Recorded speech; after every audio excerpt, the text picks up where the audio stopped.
Champions লিগের ফাইনালে উঠে উল্লাসে ভাসছে পিএসজি, ছোঁয়া লেগেছে সিটি অফ লাভ প্যারিসে। শিরোপা জয়ের যোগ্য দাবিদার প্যারিস সান-জার্মেই দাবি করেছেন কোচ লুইস এনরিকে। ইংলিশ লিগের ক্লাবগুলোকে খোঁচা দিয়েও ছাড়েননি তিনি, যার সামনে হাতছানি ভিন্ন দুই দেশের ক্লাবের দায়িত্ব নিয়ে ট্রেবল জয়ের। এর আগে এমন কীর্তি গড়েছেন শুধুই পেপ গার্দিওলা।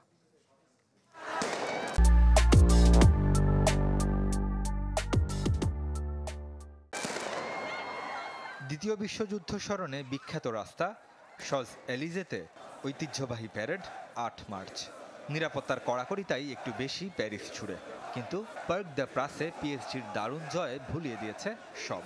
পারিবাসীর বুনো উল্লাস শুধু তাকিয়ে দেখা ছাড়া কিছুই করার ছিল না নিরাপত্তা কর্মীদের।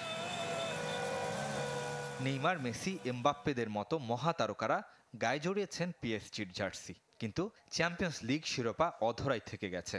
৫ বছর আগে প্রথমবার ফাইনালের মঞ্চে পা রেখে বায়ার্ন মিউনিখের কাছে হারে নেইমারের কান্না এখনো হাহাকার তোলে প্যারিসিয়ানদের হৃদয়ে।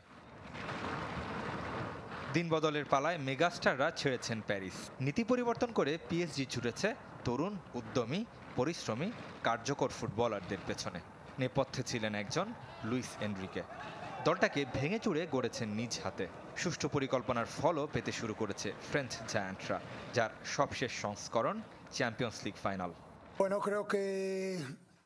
বিশ্বাস করি আমাদের চ্যাম্পিয়ন্স লিগ শিরোপা জেতা উচিত। এরকম ভারসাম্যপূর্ণ দল খুব কমই আছে। ফুটবলারদের মধ্যে জয়ের ক্ষুধা প্রচন্ড আছে, চোখে চোখ রেখে লড়াই করার মানসিকতা।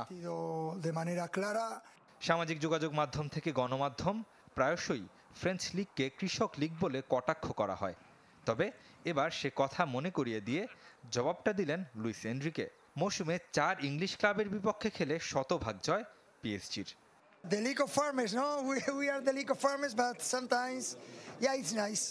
ভিন্ন দেশের দুটি ক্লাবের হয়ে ট্রেবল জয়ের কীর্তি আছে শুধুই পেপ গার্দিওলার। 2008-09 মৌসুমে বার্সেলোনা আর 2022-23 মৌসুমে ম্যানচেস্টার সিটিকে এক মৌসুমে 3 শিরোপা উপহার দিয়েছিলেন এই মাস্টার ট্যাকটিশিয়ান। লুইস এনরিকের নাম লেখানোর সুযোগ আছে একসময়ের সতীর্থ গার্দিওলার পাশে। 2014-15 মৌসুমে বার্সেলোনাকে treble জিতিয়েছিলেন Enrique.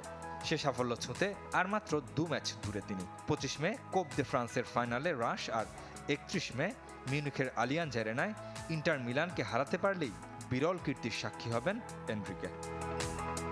Redwan Shuyeb, channel 24।